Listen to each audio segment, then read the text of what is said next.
Bom, vou começar de zero novamente, então. Boa tarde a cada um de vocês, a todas as pessoas que estão aqui neste grupo. Obrigado a cada um de vocês por permitir-me estar conjunto com vocês, sobretudo vocês, mulheres, que estão aqui, permitir-me poder ser parte desta sala. E em um dia tão importante como hoje, que é o Dia Internacional da Mulher, onde vamos abordar um tema muito importante e como não falar sobre violência à mulher em um dia tão importante como é o Dia da sobre o Dia Internacional da Mulher. Nós hoje temos como convidados dentro desta sala a várias pessoas profissionais, mulheres importantes dentro deste lugar, que têm esse mensagem, esse lugar de fala também, e para cobrir várias dúvidas que vocês possam ter. Entre elas está Flávia Silva, psicóloga, Erika Vargos, embaixadora de Amago, temos a Regina Santos, presidenta do coletivo Mulheres do Brasileiras, Ana Hilton Angon, assistente social, Zaira Castro, advogada. E bom, acho que é muito, antes de colocar a cada um de vocês com lugar para poder se apresentar e falar um pouco mais, queria falar um pouco de que vamos abordar o dia de hoje, e é sobre que vamos falar, e é falar sobre qual é a importância de falar de violência à mulher no Dia Internacional da Mulher. La iniciativa de esto proviene de una campaña que nos estamos creando, que es una campaña colectiva, que es para poder ayudar ao filme, como también a la startup Amago, que es una conexión en conjunto. Nos volvimos unos parceros. Yo soy embajador de Amago también. Soy director y productor do filme Un Minuto de Silêncio, un filme que fala sobre violencia a la mujer, sobre una mujer preta y una relación abusiva, interracial, en donde ela sufre todas estas causas sociais que hoje se ven tan reflejadas, sobre todo entre el lugar doméstico. Amago es una startup que provee un botón de pánico que ayuda a tantas mujeres para poder tener auxilio en el momento de que varias personas puedan llegar a ella y poder auxiliarla en ciertos momentos. Entonces, esta iniciativa es que el filme possa ayudar y contribuir en conjunto con un colectivo a que hagan más botones de pánico de forma gratuita, a que Amago possa distribuir más botones de pánico, no solo en un país, sino de forma internacional también. Entonces, y poder adecuar que varias organizaciones y varias personas se possam incluir dentro de este proyecto. Entonces, eso es muy importante cuando comenzamos con esta campaña, y es una campaña colectiva que pretende seguirse expandiendo para poder llegar a más lugares. Entonces, eu não me vou estender muito mais, porque acho que já passou vários tempos desde o início da sala. Então, vou dar a voz para cada um de vocês se apresentarem. Acho muito importante você poder apresentar-se. Erika, por favor, você pode apresentar. Sim, boa tarde para todo mundo.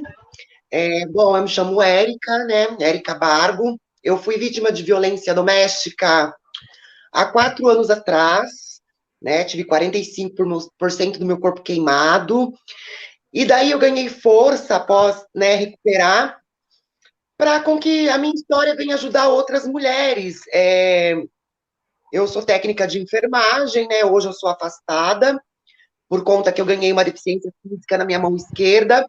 Então, eu tiro esse tempo disponível para correr atrás de vítimas, de mulheres, dar apoio, encaminhá-las, orientá-las, para que elas não possam passar o que eu passei, ou as que já passaram, se unir com a gente e ganhar força para ajudar outras mulheres.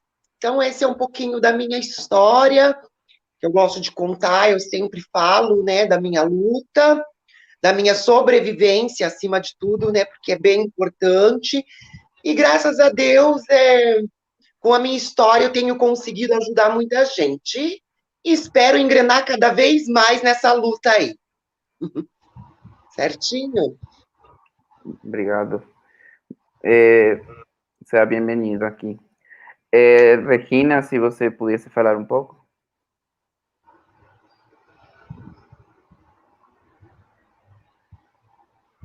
Oi?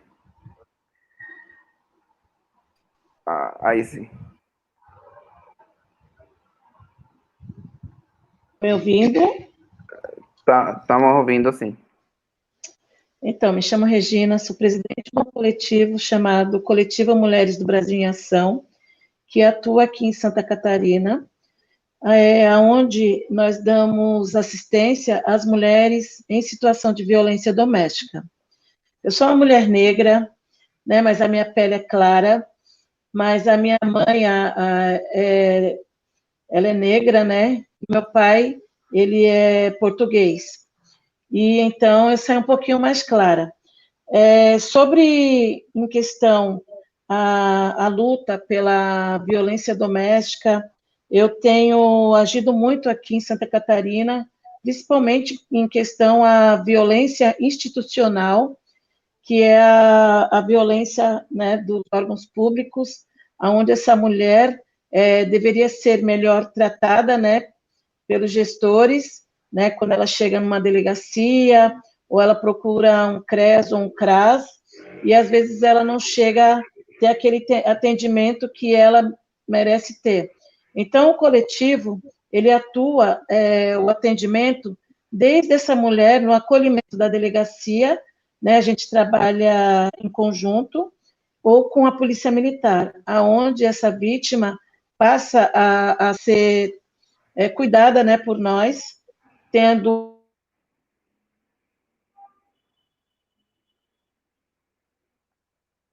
Oi?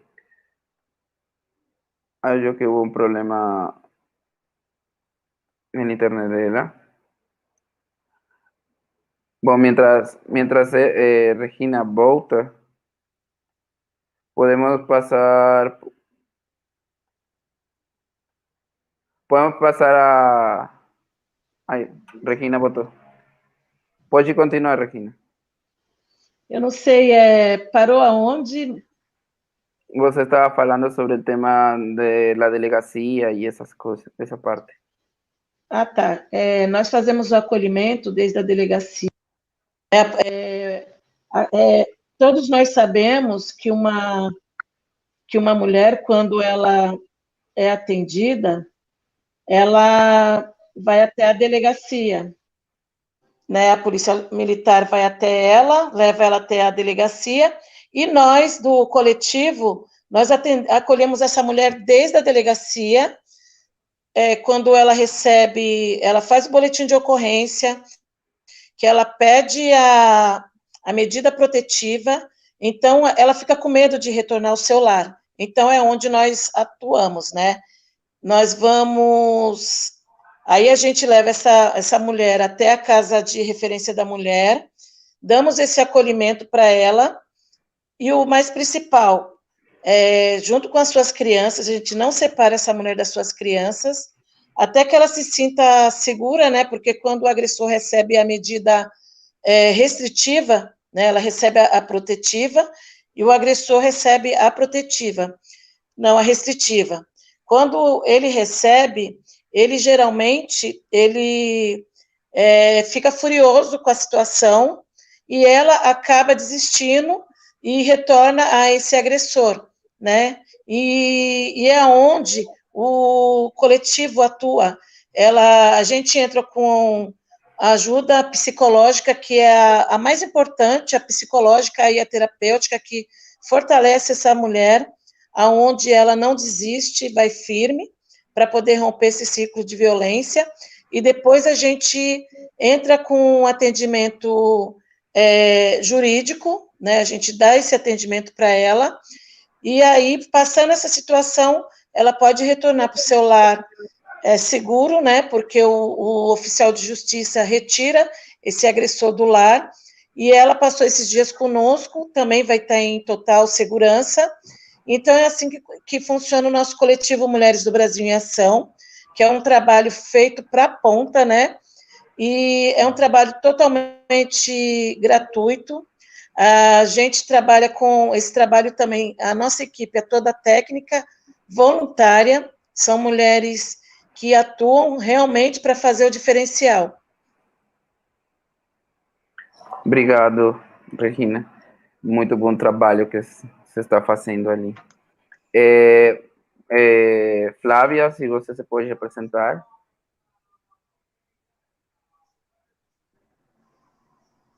Olá, boa tarde, tudo bom? Primeiramente, agradeço o convite e espero que seja um encontro para todos, muito de trocas, de muitas trocas. Bom, eu sou psicóloga clínica aqui na região da Bahia, Salvador, e atendo, né, desde 2016. Então, a clínica com mulheres foi algo que foi se construindo. Não foi algo tão marcado no início, mas foi se desenhando de acordo com as demandas sociais, né? Ou seja, eu comecei atendendo dentro de uma instituição que prestava um serviço de acolhimento a usuários, né, de substâncias psicoativas. Só que por trás desse fenômeno, o que se tinha o discurso da violência doméstica. Então, isso foi de algum jeito me convidando para uma escuta mais ética desses sujeitos. Então, a partir de 2016, eu vou escutando, entendendo algumas questões transversais a isso. Exemplo, quando falamos das interseccionalidades, né? De gênero, de classe, de raça. Então, esse movimento me convida para a clínica privada e também em projetos sociais, exemplo, o Escuta Ética e o Fala Mulher, são projetos destinados para as mulheres. O Escuta Ética é um projeto que abre possibilidade para que mulheres que passaram ou que passam por violência doméstica possam ser acolhidas e escutadas. E o Fala Mulher é um projeto específico para mulheres. Então, todo esse discurso social chega no corpo dessas mulheres, né, como silenciamento, como vulnerabilidade, e como um discurso naturalizado. Então, são movimentos que me causam espanto e que, de algum jeito, eu uso a psicanálise também para que mulheres possam se questionar, se perguntar e se haver com seus desejos, né? Porque são sujeitos desejantes, são sujeitos que precisam, inclusive, se apropriar da sua fala, porque eu atendo mulheres que são silenciadas ou que foram silenciadas por toda uma vida, e sabemos que é uma questão histórica. Então, o espaço clínico, ético da psicanálise é um espaço para que mulheres possam falar, se escutar e levantar questionamentos sobre respostas dadas, né, do patriarcado como gerenciamento do poder. Então, é um espaço de atuação que é de desafio, mas que só pode ser construído com essa janela intersetorial, fluida. Obrigado. Nada. Bom, Zaira, você pode apresentar, por favor?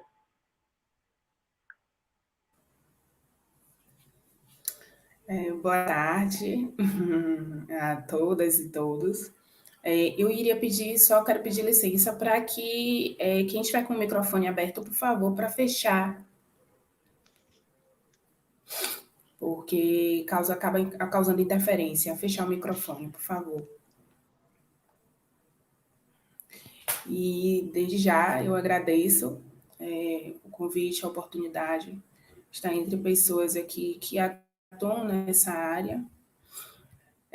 Sou advogada, com pós em Direito Público, mediadora de aprendizagem e parceira do Abaiomi Juristas Negras. A violência, eu digo que assim, eu comecei a atuar contra a violência doméstica desde a infância, desde os 8 anos de idade, quando meu pai disse que não era meu pai perante uma juíza. E minha mãe é uma mulher que criou as filhas sozinha, uma mulher negra solteira, Então, eu não digo que minha história com a violência e o combate da violência contra a mulher começou apenas com o direito, já começou na minha vida pessoal e desde a infância. E no decorrer, desde a faculdade, foi surgindo os casos, porque, em regra, quando surgem casos de família, ocorre a violência, né, doméstica, familiar, em virtude do machismo, o patriarcado e toda essa questão histórica, estrutural, cultural, né, até porque a gente teve lei que permitia que o homem destruísse com a vida da mulher, né, acabasse com a vida dela. A mulher era a propriedade do homem. Então, assim, eu atualmente lido com várias situações, com várias mulheres, com vários casos, no enfrentamento, sim, em combate à violência contra a mulher, né? Porque isso é diário, é no ambiente profissional, é nas relações de amizade, em todos os contextos, né, da sociedade, não apenas no âmbito familiar. Então, eu fico feliz, grata, e eu acho que uma das questões mais importantes nessa caminhada é quando a gente percebe que vidas são salvas. As mulheres, elas recomeçam, de fato, quando se cessa a violência. Regina trouxe algo muito interessante, que é a questão dos atendimentos da DEAN, e que precisa, né, esse atendimento, entre tantas outras coisas, que precisa que perpassam um apoio psicológico, para que a mulher possa sair desse ambiente de violência. Então, eu sou grata, né, e por atuar nessa área e poder combater e ajudar mulheres, porque sendo uma mulher negra, retinta, estar nesse papel, inclusive ao tempo todo, ser advogada, estar enfrentando, combatendo a violência contra a mulher constantemente, diariamente, e em todas as esferas. E eu acho que esse é um caminho, a gente precisa dialogar mais sobre esse assunto para que as pessoas, as mulheres, possam se conscientizar da violência vivenciada.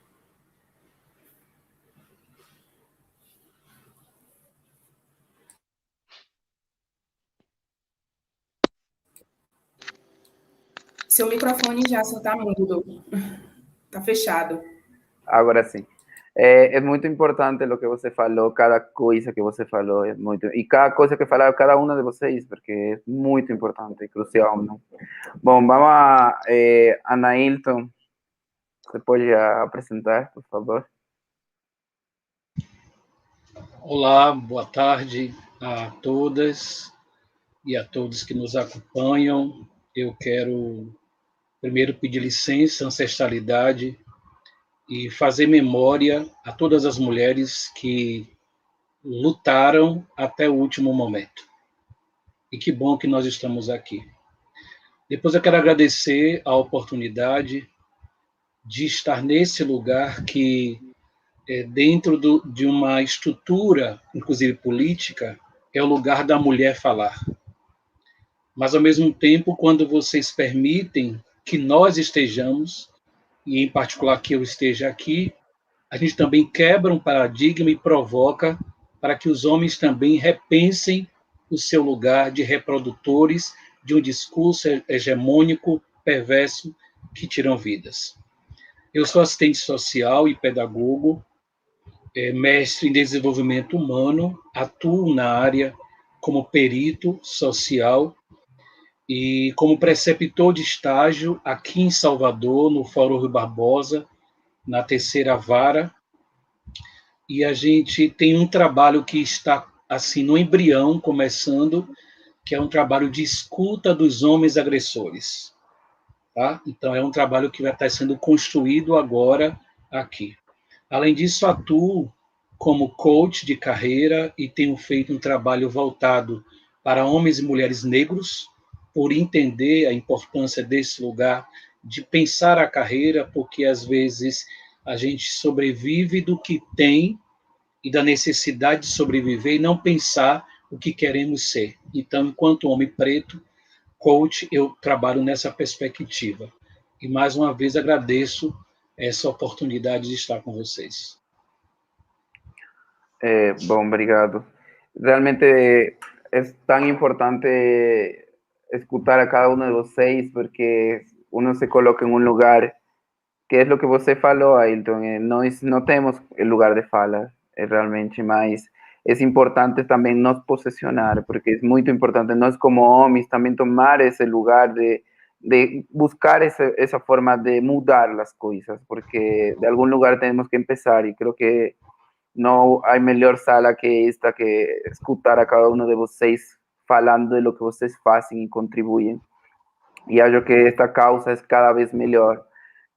Quando se escuta falar, parece muito distante, mas quando se trabalha em conjunto, você não tem opção a ir para trás. Eu falo porque eu estou longe de meu país e fazendo um projeto como este, longe de minha família, em uma época como essa, como pandemia, e circunstâncias muito grandes vêm mais além que nós. Pero é tão importante poder construir esse lugar de diálogo, esse lugar de fala e esse lugar de poder mudar. Y desde nuestras áreas, desde nuestros lugares de trabajo, esa es contribución que podemos hacer para la sociedad, es muy importante. Algo que podemos continuar en nuestra sala. Bueno, vamos a generar varias preguntas sobre todo para Erika. Yo quería preguntar un poco para Erika con cuestiones de ferramentas, porque você que ha sido víctima de violencia y ha sufrido eso, no somos trabajadores para buscar caminos de mudanzas y ofrecer métodos y mecanismos independientemente de otras cosas, mas você vivenciou muito mais de perto isso. Então, eu queria perguntar para você esse lugar de ferramentas que as mulheres podem ter para poder chegar a esse lugar de se libertar, porque às vezes é muito fácil falar, muito fácil dizer a palavra se libertar, mas em esse momento realmente não é isso.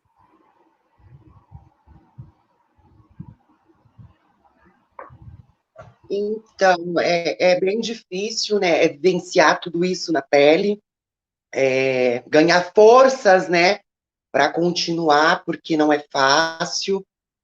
Sozinha eu falo que a gente não consegue, eu tive que passar por tratamentos, né, principalmente psicológico, porque é o primeiro que se destrói, né, a gente não consegue força, mas, enfim, eu tenho o hábito de dizer que a partir do momento que uma mulher ela se reconstrói, nada mais abala, nada mais derruba. Ela se torna inabalável. E, para mim, foi um caminho extenso para chegar onde eu cheguei, né? O âmago em si, também com a parceria que a gente teve, que é o botão, né? Os trabalhos que fazemos, isso eu aprendi com outras pessoas que estavam lá, com histórias que me deram força de outras mulheres também, e estamos aí nessa luta de trabalho com o âmago, né? Tentando ganhar patrocinadores, para que muitas mulheres consigam obter o botão e não venha passar dor, sentir a dor psicológica para ficar abalado como eu fiquei. Acho que é isso, a gente correr atrás e não desanimar. O negócio é não parar.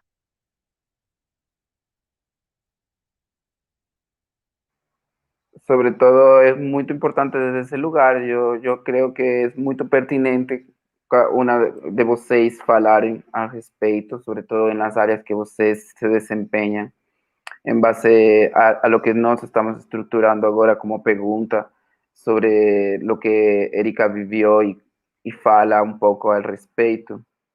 Entonces, ¿y cuánto influye esas posibilidades que inclusive Amago trae esa posibilidad de poder ayudar más? Entonces, no sé, quería escuchar un poco más Zaira, falar un poco, Flávia, después.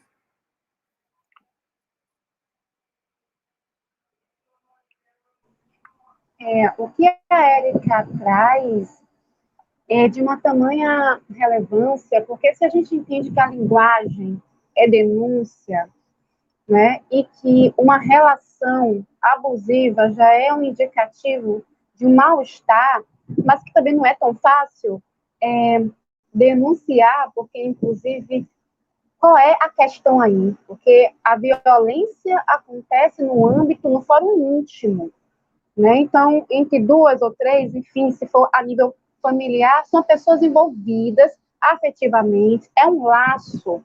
E precisamos falar, inclusive, da cultura do romantismo, né? Que um relacionamento, uma conjugalidade é o ideal a nível feminino, né? De pertencimento para o outro. Então, é algo muito tênue, mas que a possibilidade de anunciar que algo não vai bem é no campo da anulação.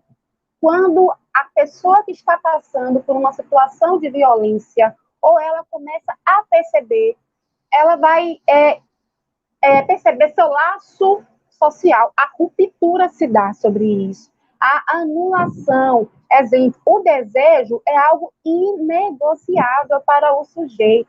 E isso se perde, porque em detrimento do outro, e não só por isso, mas dá para perceber algumas situações a nível de humilhação, de insultos, exemplo, a violência psicológica, simbólica, moral, que é algo ali do campo interpessoal, é algo que vai se apresentar como um mal-estar para a mulher, para aquela que está sofrendo.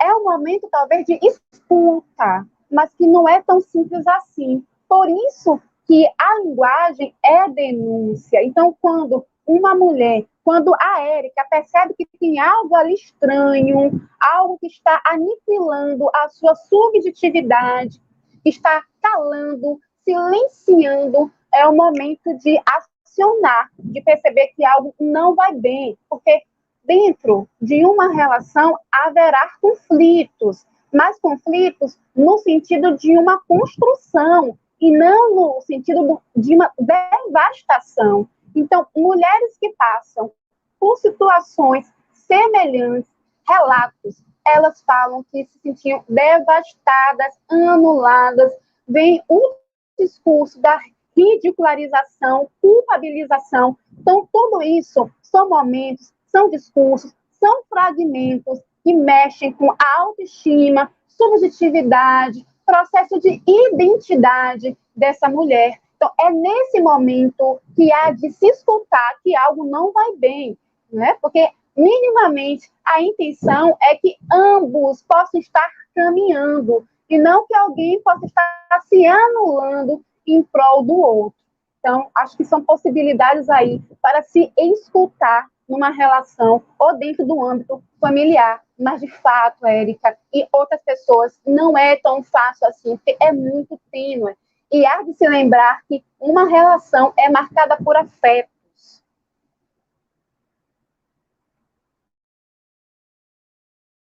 Palavra, tá? Para a Daira, se ela quiser. Enfim. Então, assim, o que me chama a atenção, que logo no início, a Erika, ela disse, né, que é muito difícil, né, que não tem como uma pessoa sair desse ciclo de violência sozinha, né, que sozinha não, é muito complicado, né, e eu percebo que eu estava olhando vocês falando, e aqui a gente tem pessoas com projetos, com várias áreas, né, tem a Anailton, que é assistente social, Flávia, psicóloga, Erika como uma mulher militante, ativista, que foi vítima, né? Tem a Regina com um projeto. Então, assim, só em olhar esse grupo aqui reunido, a gente percebe que não dá para combater a violência doméstica sozinha. E trazendo esse contexto que eu acho interessante é que, assim, Flávia, ela traz coisas, a Erika também, né, que é a questão da... que a mulher, ela, na situação de violência doméstica, o caso de Érica, ela teve a tentativa, né? Chegou a questão do quadro tentativa de feminicídio. Mas, assim, a gente tem que perceber uma questão, que é a manipulação, a violência psicológica, porque começa daí. Começa daí. Se a gente for olhar, a maioria dos casos, a pessoa não acorda de um dia para o outro e agride fisicamente. Não é assim. Né? Se você analisar, tem todo um contexto. E é nesse contexto que a vítima ela vai se sentindo inferior. Né? Tem mulheres que, nesse contexto de se sentir desvalorizada, começa a perder o sentido. Parece que a vida não tem mais sentido para ela. Ela se sente assim, um nada. Então, assim, esse é um caso muito, assim, que a gente tem que pontuar, porque muitas vítimas, elas não se percebem que estão numa relação abusiva. Não entende isso, até porque a gente vem de uma cultura de silenciamento, né? De que a mulher tem que aceitar, que a vítima tem que aceitar algumas coisas num relacionamento. Então, por muitas vezes, os casos, e eu acompanho muito isso, às vezes eu vivenciei uma situação, decidi divorciar porque eu não estou aguentando mais. E aí, quando a vítima ela começa a relatar, eu pergunto, você percebe que estava vivenciando um relacionamento abusivo? E algumas caem em choque, porque dizem, como isso? Aí eu vou colocando esses sinais, que ele desvaloriza, né, que te manipula, que controla suas amizades, que impede você de ter certos acessos a certas coisas, que destrói certos bens, né, materiais. Tudo isso é uma relação abusiva. E aí elas começam a cair em... Então, assim, não é fácil e não tem como, na maioria dos casos, sair sozinho, porque perpassa uma questão aí psicológica, cultural, social, e que precisa ser desconstruído. Um dos caminhos é a denúncia, mas, para além da denúncia, a gente precisa de educação, a gente precisa de conscientização. Como a Regina trouxe a questão das DEANAs, quantas mulheres vão às delegacias DEANAs e não conseguem serem acolhidas? Tem mulheres que a partir dali. Então, a gente precisa de política, de implementação de políticas públicas ainda para que se melhore, para que a gente tenha aí possa se diminuir. Então, eu acho que é um conjunto de iniciativas, né, que perpassa cada um. Eu acho que é uma responsabilidade social. A responsabilidade não é aquela coisa de que acontece ali entre quatro paredes e é de quem está envolvido ali, não. É uma questão social e que precisa de conscientização e educação de todos. Sobretudo educação, de todos, muito. Regina, queres falar alguma coisa também? Sim, eu gostaria de falar, o professor Anailton, né, me chamou a atenção que ele falou que é de Rui Barbosa. Eu sou da Baixada Santista, tenho uma irmã que mora aí, se apaixonou pela Bahia e mora na cidade de Rui Barbosa, né? E meu primo foi vereador aí, o Gelson. Eu nunca tive aí, mas eu fico muito feliz de saber que você está fazendo algo muito importante, que é a tomada, né, da medida reflexiva para homens. É algo que eu estou começando a lutar aqui em Santa Catarina. Né? A gente tem pedido muito aqui para o CEBID, que é o órgão responsável que é o Tribunal de Justiça Superior de Santa Catarina, porque esse homem, quando ele recebe a medida restritiva, nós sabemos que ele enlouquece. E o que acontece com ele? De vez ele se acalmar, achar, não posso me aproximar, né?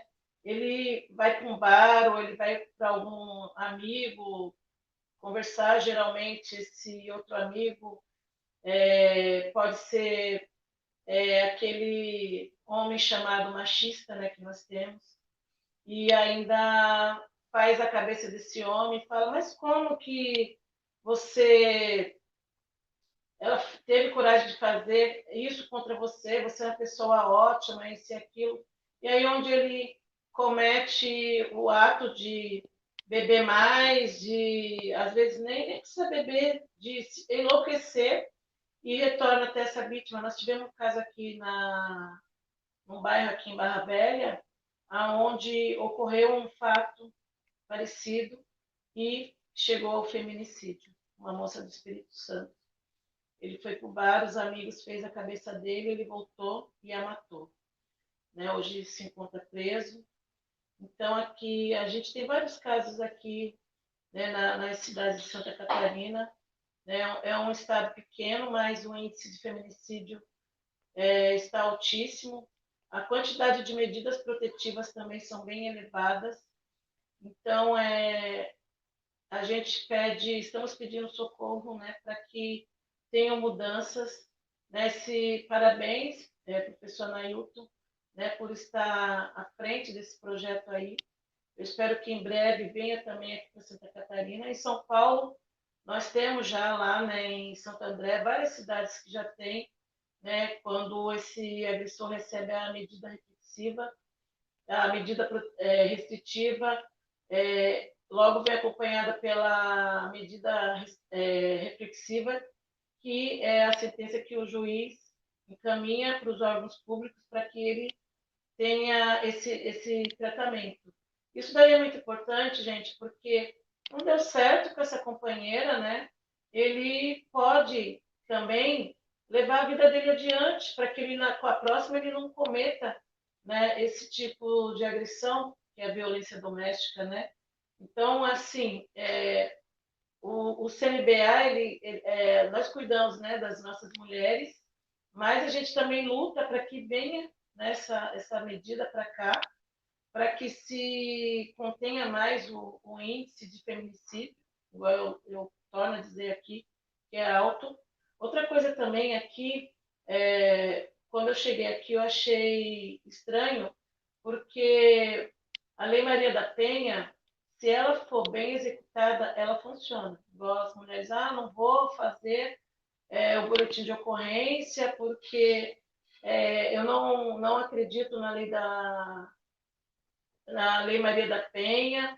E, assim, desde que, para ela poder funcionar, ela também tem que ter o suporte, né? Eu vejo aqui cidades que não têm delegacia da mulher, né? Nem todas as cidades, né? As que têm são poucas. Outra coisa também, a gente vê que não tem nas cidades casas de referência, centro de referência da mulher, é importante que tenha. Casas da acolhida também, a gente também vê que tem cidades que não tem. Tem cidades ainda que não tem CAPS. Esse agressor aqui em Santa Catarina, eu tenho visto que a maioria são dependentes químicos, então eles têm que ser encaminhados para o CAPS para poder passar por atendimento. Às vezes tem até que chegar a ser internado. E algumas cidades aqui ainda não tem. Então, são reivindicações, né? O coletivo, além da gente fazer esse atendimento às mulheres, nós temos a parte da militância, que é a cobrança, né, desses recursos que faltam para complementar a Lei da Maria da Penha, para que realmente se funcione. A citação da Érica, né, eu vejo que ela conseguiu superar. Hoje em dia, ela é exemplo, né, de muitas mulheres. Eu também fui uma vítima de violência, por isso que eu estou nesse projeto. Com 23 anos, eu era jogadora de handebol do Santos, tinha um futuro promissor, e também eu era gerente de farmácia, eu sou farmacêutica. E eu recebi um golpe, fiquei 28 dias em coma, só fiquei sabendo tem 2 anos. Na época, e isso foi em 90, né? Faltou recurso para mim. Né? Família tradicional, não fez boletim de ocorrência, cidade pequena, e também eu não tive, ficou faltando, né? Fiquei sabendo 2 anos que eu entrei em coma. Era para mim ter passado pelo uma fono, era para mim. Então, o meu subconsciente, de alguma forma, resolveu fazer algo para ajudar essas mulheres, porque eu comecei no ano de 2005, um ano antes da Lei Maria da Penha, na Baixada Santista. Então, não sei por que eu resolvi fazer alguma coisa para essa causa, porque foi escondido. Eu entrei em coma, minha família achou que não tinha necessidade que eu soubesse do que realmente aconteceu comigo. Né? Então, hoje eu luto para que essas mulheres também tenham o apoio da família. Né? Eu tive apoio, mas muito, né? Minha mãe enfermeira, tudo, mas eles esconderam de mim, algo que eu poderia ter ido pedir justiça e fazer algo em questão à minha saúde, porque eu fiquei com sequela. Hoje eu passei por mais de 23 cirurgias, né, porque eu levei também um soco no estômago, tive hemorragia. Então, hoje eu dependo de tomar medicamentos, de vez em quando eu tenho que estar internada, mas o que me dá força para me viver, continuar nessa luta, é esse trabalho que eu executo com essas mulheres, que eu faço, eu me empenho muito, eu faço com o maior prazer. A minha felicidade é saber que essa mulher está levando uma vida normal e que fomos nós da equipe, né, que ajudamos. Né? Outro passo também, eu trouxe aqui para Santa Catarina o curso das promotoras legais populares, aonde 32 mulheres aprenderam sobre direito e cidadania e elas atuam na comunidade, ajudando outras mulheres. Né? E o âmago entrou nas nossas vidas aqui em Santa Catarina. Eu tenho o maior orgulho de ser uma embaixadora aqui, porque ela tem, o âmago tem salvo muitas vidas. Né? Eu recebi uma quantidade, não foi muita, mas as que eu tenho, essas mulheres, quando vêm até nós, né, passar pela triagem, a gente tem um relatório Frida, onde a gente consegue constatar que índice está o caso dessa mulher em situação de agressão. Então, ela recebe esse botão do âmago e eu ponho exclusivamente são 5 SMS, né, que são enviados, um deles chega até a mim. E isso facilita porque a gente consegue entrar em contato com a polícia e fazer com que ela tenha um socorro mais imediato, né? Então, era isso que eu tinha para dizer. Né? A fala também da Zaira e da Flávia, né, foram muito importantes.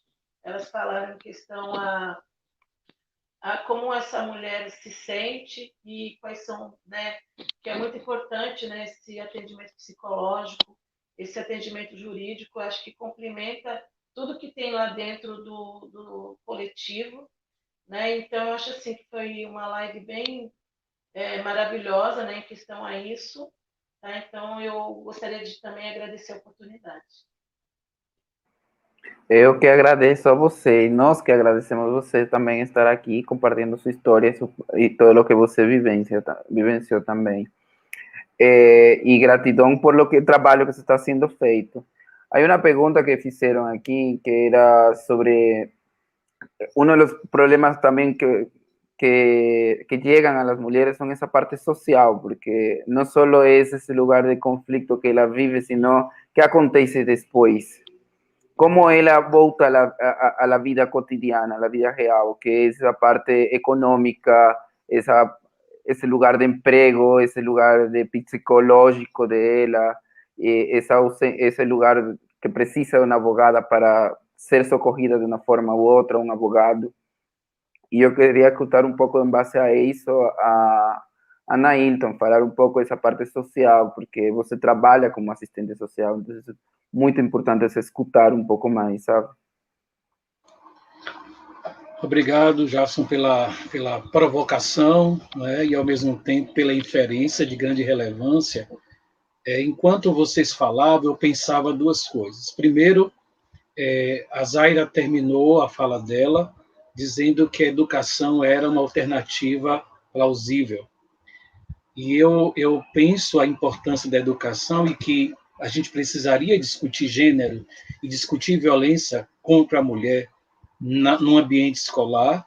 Ainda bem que, como docente de ensino superior, a formação de serviço social hoje, na instituição que eu trabalho, porque existem algumas instituições que não trazem isso, não trazem essa discussão como tema fundante na formação do assistente social, mas aonde eu trabalho hoje tem como componente curricular a questão de gênero, raça e etnia.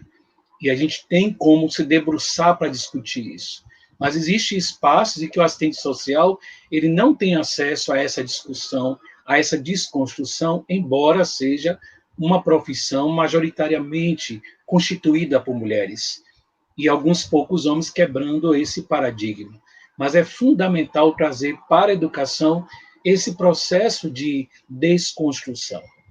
Depois, enquanto falava-se também, e quando eu fui percebendo a condução de Jason nesse momento, e me lembrei da minha experiência no Balcão da Justiça. Eu atuei durante 2 anos como preceptor de estágio no Balcão da Justiça, e lá atuava como assistente social e como mediador de conflitos. E era, para mim, muito doloroso lidar com a condição e, ao mesmo tempo, desculpa a palavra que eu vou usar, mas assim, o aparente descaso por parte da estrutura do sistema que tem uma hegemonia masculina. Então, assim, de 2 anos que eu vivi no Balcão da Justiça com as estagiárias, eu só vi 2 casos de pensão alimentícia de R$300. A maioria beirava 50 a 100 reais. A maioria dessas mulheres moravam de aluguel em casa de companheiros ou na casa dos familiares dos companheiros. Então, quando elas iam para o Balcão da Justiça para fazer o processo de separação, geralmente a questão social era o que mais impactava, porque além de não ter a casa, ela tinha uma pensão num nível baixo, e que eu, nesses 2 anos, nunca vi a justiça indeferir. E aí é uma denúncia que eu faço. E essa pensão, ela não considerava o número de filhos, mas a condição que esse sujeito apresentava. Então, se era isso, isso ficava.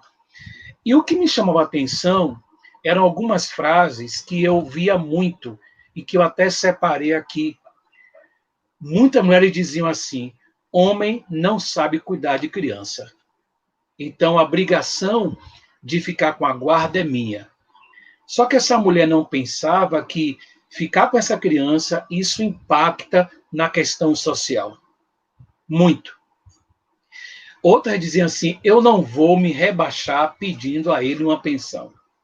Era comum dizer: a mãe sou eu, por isso quem deve cuidar da criança sou eu não vou abrir mão da guarda. Outras pessoas, é muito comum também, ele nunca vai ver a criança no final de semana. Quando é o final de semana dele, arranja sempre uma desculpa. E era comum também a culpabilidade da mulher quando acontecia alguma coisa não agradável com um menino ou com a menina.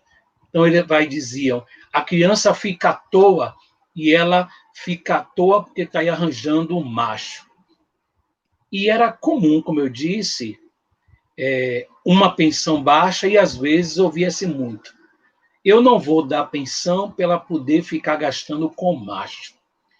Daí eu quero chamar a atenção de que todas essas mulheres, quando iam para o balcão, geralmente eram pessoas em situação de vulnerabilidade. Porque as pessoas que têm condição contratam advogado e nem vai lá para ver o processo diretamente, porque tem alguém para mediar isso. Então, 90% eram mulheres que iam para o balcão, 90% dessas mulheres eram em situação de vulnerabilidade, e quando saíam do casamento, dessa relação, elas saíam com filho ou filhos, sem moradia, né, porque perdia. A pensão alimentícia era nesse nível que eu falei, a nível de valor, e quando e tinha um fator ainda mais agravante, quando apontava alguma questão de violência, não podia ser atendido no balcão da justiça, teria que ser encaminhado para a Defensoria Pública. Mas ainda bem que lá nós tivemos uma coordenadora, advogada, muito sensível à questão social, que permitia que o serviço social fizesse o acompanhamento dessa mulher para daí encaminhar para a rede.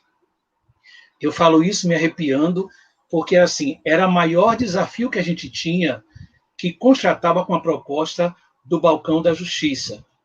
Porque, como envolvia violência e exigiria uma proteção maior, a gente caminhava para a Defensoria Pública. Só que essa mulher encontrava maior dificuldade para acessar esse equipamento público.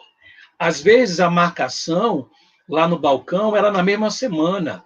Quando ia para a defensoria, era daqui a 15, 1 mês, 2 meses. Então, diante dessa cratera que havia, o serviço social atuava, fazendo acompanhamento social e daí a gente buscava, dentro do possível, encaminhar para as redes de proteção pública aqui em Salvador, que era um outro desafio também, porque são instituições fragilizadas. Inclusive, nesse sentido, a gente sofria muito com isso. Mas é de grande relevância pensar esse papel. Hoje eu estou atuando agora na terceira vara da violência, não mais no balcão da justiça, mas a gente também experimenta esse outro desafio. Embora a juíza que hoje está fomentando esse trabalho, ela é muito dedicada nesse sentido. É muito atenta à questão da violência contra a mulher e, de fato, tem feito um trabalho de grande relevância com o serviço social. E eu sempre digo, violência contra a mulher é uma questão social para o serviço social. Porque a gente chama de questão social o que é o nosso objeto de atuação. E o objeto de atuação para Yamamoto, que é a nossa baluarte de formação, são as questões que determinam essa divisão, essa desigualdade social. E essa desigualdade social está na questão de gênero, da maneira como a mulher é vista, é tratada, invisibilizada e ignorada. E aí eu digo, é uma questão para o serviço social diariamente estar dessa questão que envolve a violência contra a mulher e a questão de gênero, que é um outro aspecto de grande importância. Sobre todo porque es social. Yo cuando comencé a escribir sobre eso, era un lugar que yo falo, es algo público el tener que envolverse más. Es público, real. Entonces, es una responsabilidad de cada uno de nosotros en diferentes áreas que nos estemos. Y por eso es tan importante que exista ese lugar de Amago. Por eso es importante seguir construyendo historias que falen sobre esto, seguir falando, crear janelas de exhibición del tema. Porque entre más siga aconteciendo, la rede va a ser mucho mayor y los conflictos van a ser menores y va a haber más educación. Porque la preocupación es por todo lo que ven atrás, que son los crianzas, nuestros hijos, todos ellos, cómo crían en un mundo distinto. Y eso compete a nosotros. Nós somos parte de eso.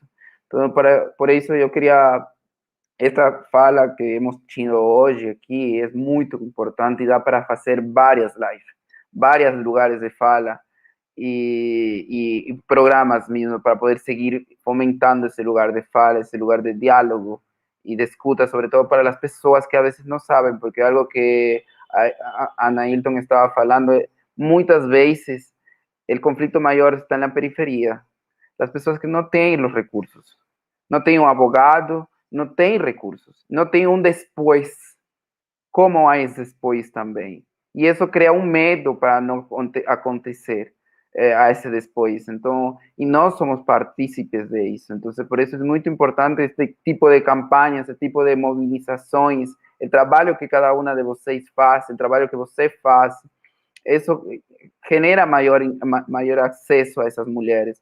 Y una de las cosas que yo estaba determinando, cómo podemos llegar con Amago mucho más longe. Y ese más longe no es expandir el país, que sí es importante, sino expandir ese lugar de acceso que muchas personas no tienen, que es periferia, esos lugares donde las personas no tienen acceso a ese botón, que de ir a una delegación no va a tener un botón, ni va a tener ese lugar de acceso a auxilio, es una abogada pública, no va a tener ese lugar de un psicólogo público. Entonces, todo ese lugar es muy importante y proviene primero de ese lugar de ese libertar y proviene de ese lugar que Amago te provee mucho. Entonces, por eso yo me uno a esa campaña y esa causa.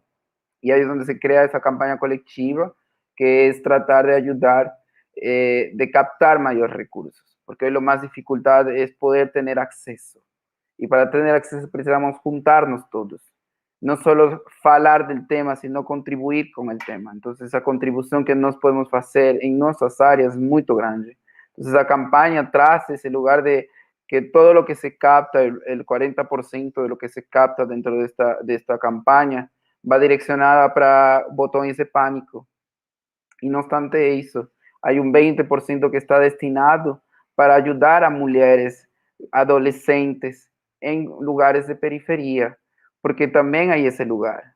Porque há mulheres que adolescentes, por causa de estupro e violências maiores, ficam grávidas em muitos casos.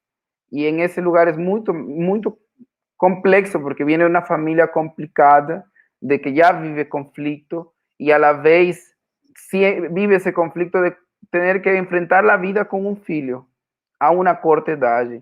Y precisamos crear esos lugares de ayudas también, porque ellas precisan también. Y ese lugar muy importante que você levantaron, que es educación. ¿Cómo educar más? Y a eso precisamos llegar a esos lugares, de crear esos accesos.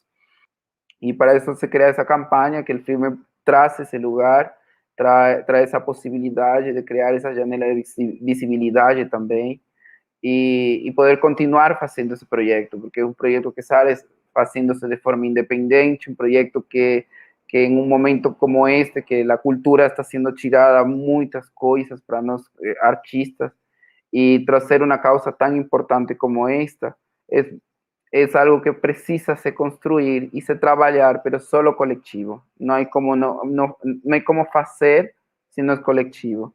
Y por eso para mí es una cuestión pública mismo, que responsabilidad pública y social que yo tengo hacia la sociedad y hacia mí mismo y hacia mi familia y hacia todos nosotros. Entonces, por eso quería fechar un poco, fechar esta live, porque yo que ya pasamos prácticamente la hora, falando un poco del filme, que es lo que apunté ahora, y sobre la campaña, que yo convido a cada uno de las personas que están asistiéndonos a nosotros, que lograron asistir a esta live, ayuda, contribuye a nosotros, contribuye a que muchas más mujeres puedan tener acceso a un botón de pánico, o empresario que pueda estar escuchando a nosotros, que pueda asistir a este video después, contribuye a nosotros. Y no es contribuir para nosotros mismos, sino contribuir para una sociedad que precisa más de nosotros. Porque solo juntos podemos acrescentar más, solo juntos podemos construir más. Y es muy importante la fala de cada uno de vocês también aquí. Yo estoy muy grato con cada uno de vocês.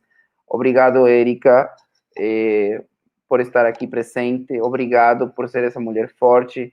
Es fea esa palabra de forte, porque vivimos teniendo que ser forte y no debería existir eso, mas existe. Entonces, obrigado por todo ello, y juntos podemos llegar más longe, y esa fortaleza que você mostra aquí, esa fortaleza que todos nós también precisamos ter. Obrigado, Zaira, obrigado a Inton, obrigado, Regina, Flávia, obrigado realmente de corazón, por estar aquí, nos acompañando, compartiendo con nosotros y compartiendo con todas esas personas, espectadores que van a olhar este video, que están olhando y acompañando esto. Y alguna palabra última que vocês quisiesen apuntar, sería muy legal.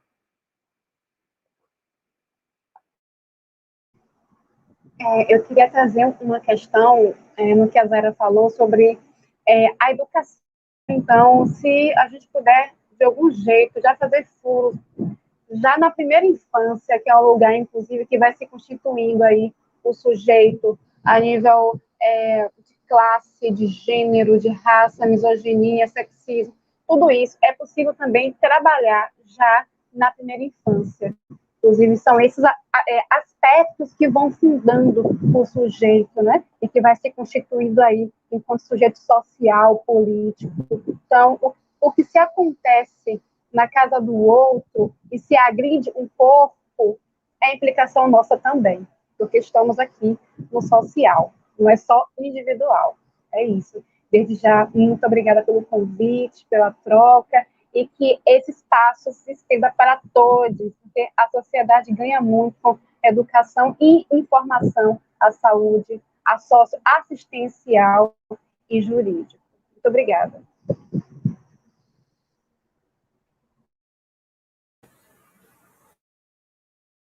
Eu queria também, assim, chamar a atenção para as mulheres, as pessoas que vivenciam, né, porque é necessário, não é que perpassam a violência doméstica, tá? A lei hoje atinge trans e tal, então é importante trazer isso.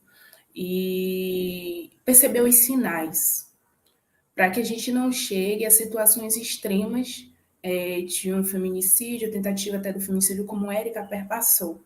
Então, perceba os sinais numa relação, né? São quando a gente se sente inferiorizada, quando se sente culpada, quando certas coisas na relação não faz sentido, né? Quando você passa muito tempo mais chorando do que feliz, né? E a gente vê isso na TV, por exemplo, o Big Brother tem uma situação dessa, a gente percebe o silenciamento, hoje muito se publicou nas redes a situação da Duquesa, do silenciamento, que foi questionada até a cor que seria o filho dela, né? Então, assim, são detalhes como esses no dia a dia, de manipulação, de querer pegar o celular, de querer ter um controle, de afastar da família, são os sinais.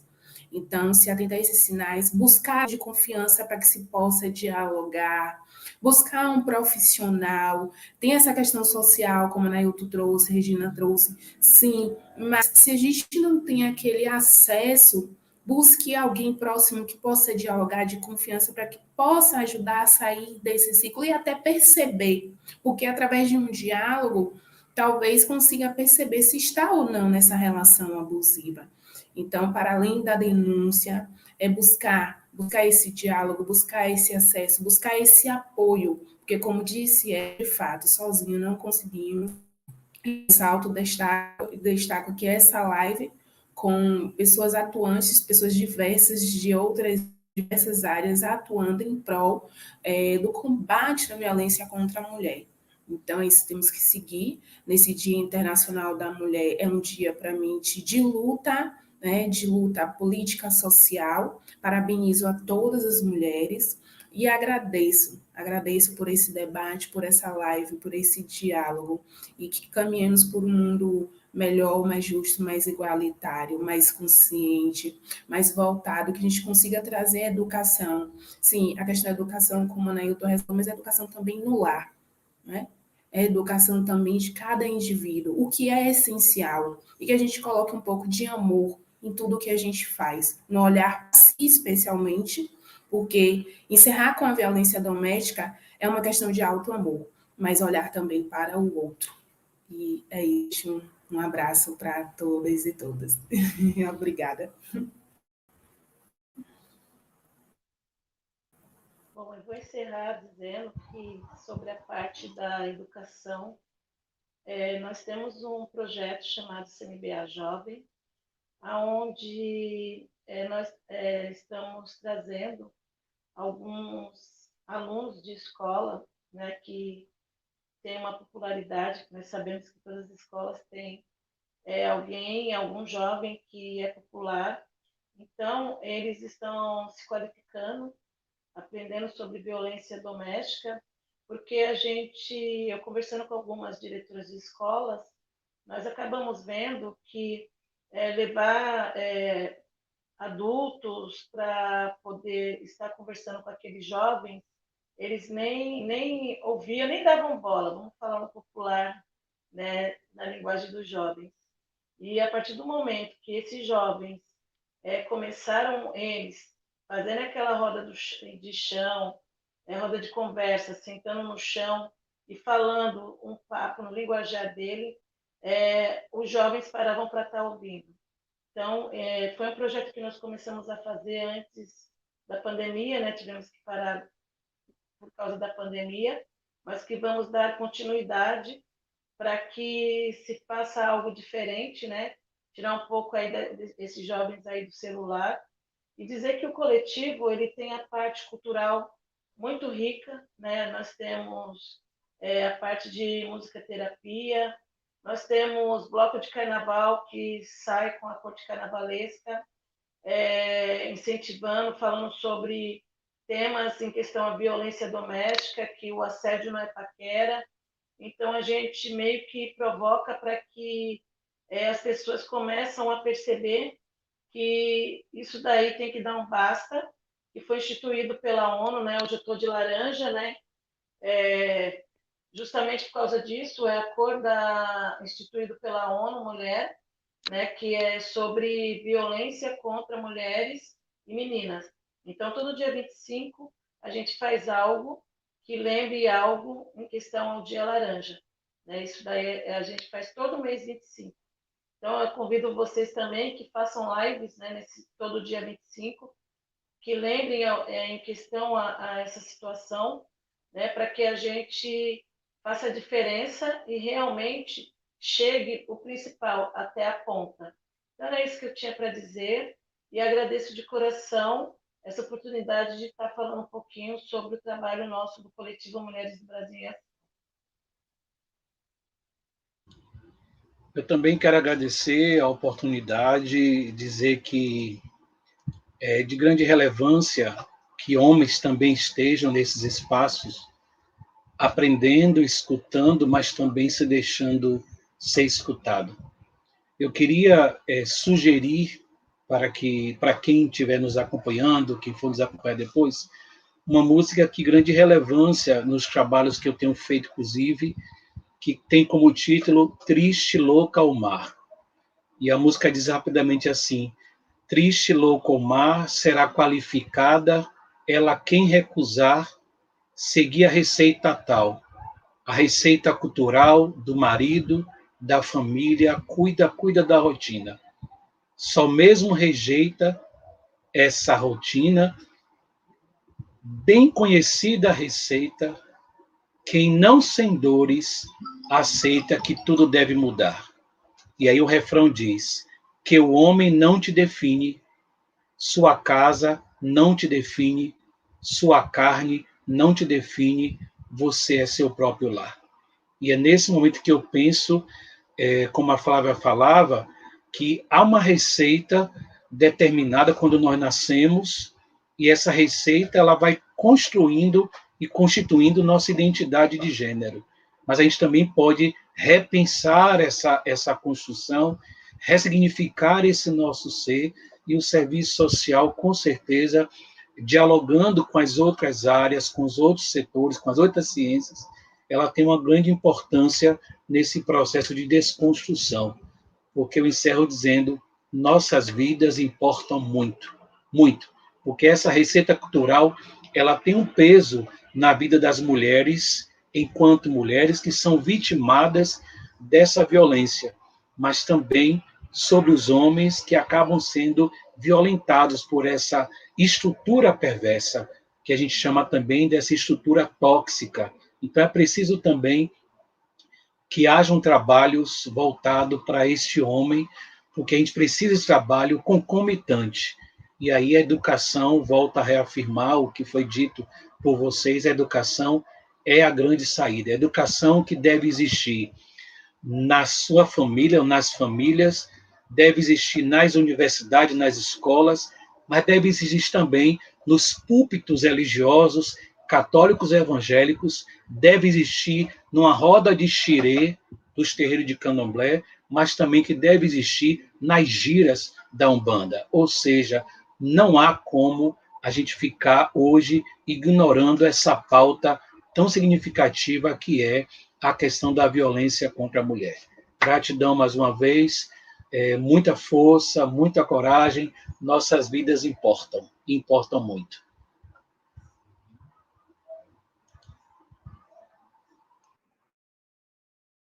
Bom, Érica, você quer falar alguma coisa? Então, só quero agradecer, né, pela oportunidade de estar com pessoas capacitadas, pessoas maravilhosas, que a gente está vendo aí, né, o enfrentamento da violência contra a mulher, e só reforçar um pouquinho o que a Zaira falou sobre perceber sinais. Foi o que ela disse há tempos atrás, na primeira fala dela, ela falou sobre a gente não dorme e acorda desse jeito. Ele vem vindo psicológico, moral. Então, as mulheres que vivem dentro de um relacionamento, que elas possam perceber os sinais que o relacionamento abusivo ele traz, antes de chegar, né, a esse ponto, um ponto muito importante também, que eu não lembro se foi a Regina ou a Flávia que falou sobre o apoio, né, que eu acho de grande importância entre a delegacia, sozinha a gente não consegue, porque eu falo por mim, eu fui muito humilhada, então isso, hoje tem, né, esses apoios, então mulheres procurem, para não passar o que eu passei, porque eu passei humilhação, de ir numa delegacia ser zombada, já o fato de estar com o psicológico destruído, o corpo detonado pelas cicatrizes, e ainda receber esse tipo de humilhação. Então, mulheres do Brasil, né, percebam os sinais de uma relação abusiva, não permita, porque hoje tem aqui, entre o âmago, existe também outros tipos de ajuda, hoje nós ganhamos força, ganhamos fala, e falar para as mulheres que não se permitam, que não se deixem, que denunciem mesmo, que não se permita viver um relacionamento abusivo.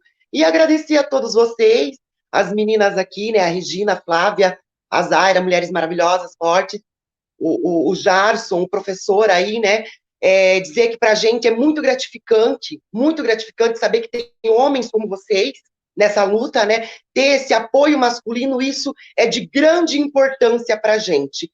E nesse mês das mulheres, né, mandar um beijão para todas as mulheres do Brasil, porque todas nós somos maravilhosas, cada uma com a sua beleza, cada uma com a sua diferença, mas em si todas iguais pela força, né?